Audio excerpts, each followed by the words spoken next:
Lesson 5.9 is on proportions.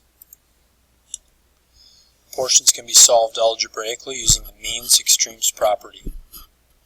Algebraically means that we are going to be taking the proportions, which are two ratios that are equal to each other, and we are going to be cross-multiplying so that we can set up an equation. That's what algebraically refers to.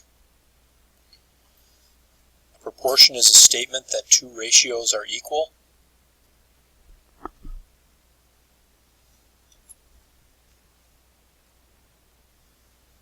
The extremes are the outside numbers and the means are the inside numbers. So if I have 2 divided by 3 is equal to 4 divided by 6. Another way that you can write ratios is with colons. 2 is to 3 as 4 is to 6. These numbers right here are the outside numbers, those are the extremes. These numbers right here are the inside numbers, those are the means. So the means extremes property says that if you go back to the original, multiplying in the proportion 2 over 3 is equal to 4 over 6. Multiplying the extremes together, which would be 2 and 6, is equal to multiplying the means together, which is 3 and 4.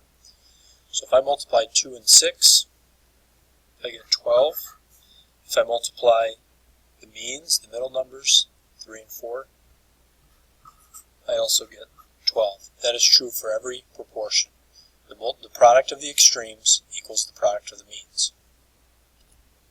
Let's do a couple examples. So in the simple example for A, 10 over 8 equals V over 6.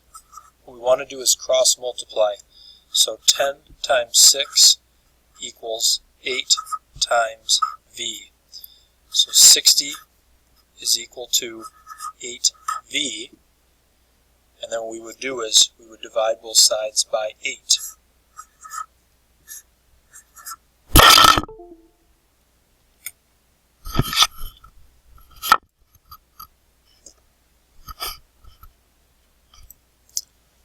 And what we get is 7.5.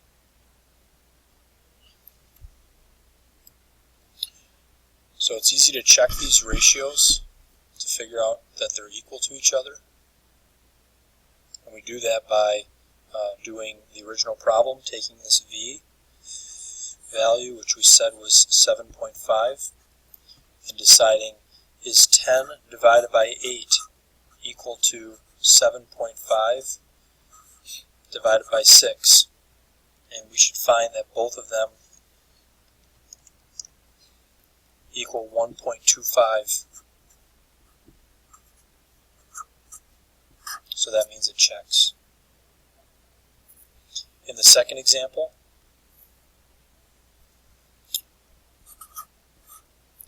we have x over negative 144, and that equals 8 over 9. So we're still going to cross multiply, so we have x times 9, 9x, which is equal to negative 144 times 8.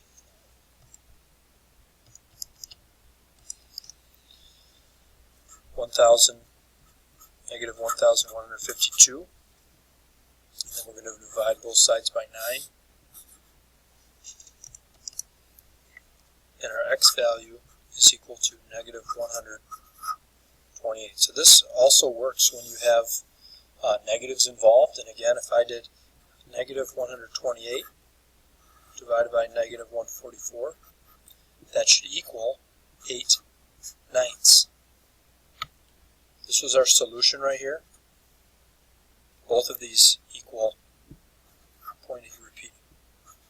So both equal 0.8 repeating. Okay. Let's take a look at C and D, which are a little bit more difficult because we have a quantity involved. So we we have in C two quantities. So what we want to do is, first of all, put parentheses around the two quantities. That's one of the best things you can do in solving this problem, because that will make sure that you do the multiplication correct. So I'm going to put a set of parentheses around the 5g minus 2 and the g minus 9. So really it looks like that. So for every problem like that, you want to put parentheses around the addition or subtraction expression. What that means is when I actually cross multiply, I'm going to have this 2 times 5g minus 2, 8 times g minus 9. If you don't put parentheses around it, what you're going to do is accidentally just do the 2 times the 5g, and you're going to forget that the 2 also gets multiplied by the negative 2. So when I distribute, I have 10g minus 4, and that equals 8g minus 72. So you'll recall distributing works this way. Got to be careful with the signs. Now what I'm going to want to do is take away 8g from the 10g. So I have 2g minus 4 equals negative 2, or negative 72 rather. And then I'm going to want to add 4 to both sides. So 2g equals negative 68. Divide by 2. G equals negative 34. That's my final answer. Now when you're checking these, I would actually recommend taking this answer of negative 34 and checking it in this step right here and not the top step. So assuming you copied down your multiplication correctly, it's a lot easier to check it in this step right here and not in the original. The key sequence here is a little more difficult. So you're going to take the negative 34, you're going to put it in right there, and then you're going to also take it and put it right there. So if I bring my calculator into the screen here, that means you're going to have 2 parentheses, 5 times negative 34 minus 2, and you're going to get negative 344. And if I do 8 parentheses, negative 34 minus 9, I should also get negative 344, so that checks. The last example I'm going to do with you, there's 2 others on the notes, but you can do those on your own, is D. Last example, 4D divided by D plus 1, and that equals 8 divided by 5. The only thing different about this example is you have 4D. When you multiply these, you know that you can combine those because you're multiplying. You could not add them, but you can multiply them. So 20D is equal to 8 parentheses D plus 1. So 20D is equal to 8D plus 8. In this case, you want to make sure you take away the 8D, not just because it's smaller, but because it's on the right side with a number. You don't want to take away 20D. That's not going to get you any farther to a solution. So 12D is the result of 20 minus 8, and that equals 8. When we divide by 12, D equals 8 twelfths, or 8 divided by 12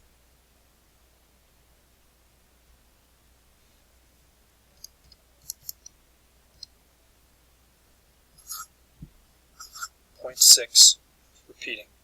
Either one of those answers is acceptable. And again, I would take those and I would check them right there.